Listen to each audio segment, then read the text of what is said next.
Exactly right.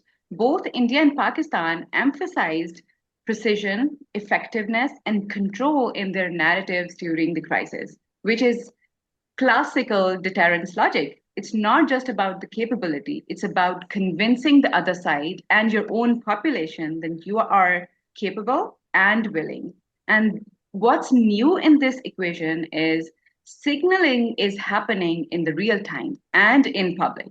It's no longer just about the diplomatic channels, it's press briefings, social media, and televised messaging.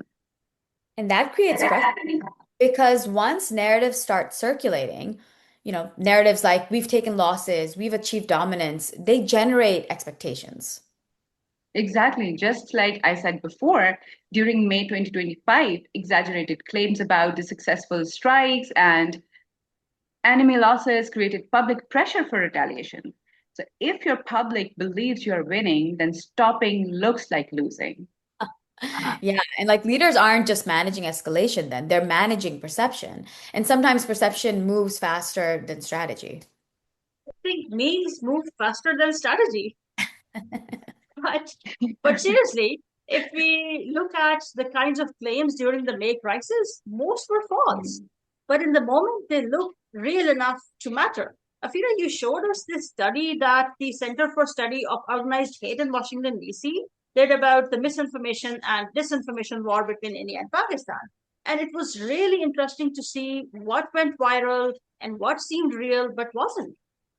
Oh yeah, I remember this. Like the news of the coup in Pakistan where the chief of army staff Asim Munir was ousted. I remember this because Times Now, which is a legitimate news source, was running this news, but it was unverified. Also, there was this false news on Indian squadron leader Shivangi Singh being captured by Pakistani security forces. Yeah, I remember that. And it reminded me of what happened during Pulwama Balakot when Wing Commander Abhinandan was captured by Pakistan. Now, that crisis ended with his release on March 1st, but history did not repeat itself in 2025. And that's my point. In a crisis, you don't need something to be true. You just need it to be believable long enough to trigger a reaction. So, this is where miscalculation creeps in. If one side believes that like even briefly, if it believes that it has suffered major losses, it may feel pressure to retaliate quickly. If it believes the other side is escalating, it may escalate preemptively.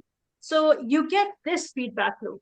False information leads to emotional reaction, which leads to rapid decision, and that leads to real escalation.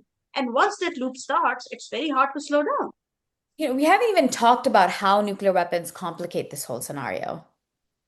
Yeah, what's interesting is that neither side issued explicit nuclear threats, but nuclear signaling was still present. India emphasized the conventional nature of the conflict, Pakistan emphasized responsible nuclear stewardship. So nuclear deterrence was operating quietly in the background. That's all true. But more than the deterrence dynamic, something really bothered me during this crisis. And that was when, on the night of May 12th, there was a coordinated disinformation campaign across social media alleging a medical emergency in Pakistan caused by radiation leakage. I remember that. Me too, definitely. Not only were archived photos from like the COVID-19 period, which had patients in hospital beds and oxygen masks, like they were repurposed and circulated as if they were recent images from Pakistan and retweeted by prominent like X and Twitter accounts. And it wasn't just similar messaging, it was identical.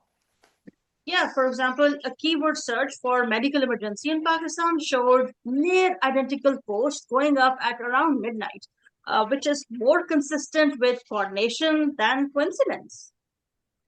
And also, the Jaipur dialogues even circulated a fabricated government letter supposedly confirming the radiation leak. That was even more infuriating. To me, this isn't just misinformation about battlefield outcomes, which Pakistan also did. I mean, do you remember when Pakistani news channels repurposed an old video from Indonesia to depict a Pakistani attack on an Indian army base? Yeah, Yes. totally. I mean, Yeah. so both sides, right, engaged in misinformation and disinformation. But this particular disinformation campaign about radiation introduced like a nuclear adjacent fear signal. Because now the question isn't just who struck what. It's, is there a nuclear security crisis unfolding along with the And other crisis? yeah, and in a region like South Asia, that's not a small river. Even if false, it can shape perceptions. It can trigger panic, and it can also potentially influence how decision makers interpret unfolding events and the strategic environment.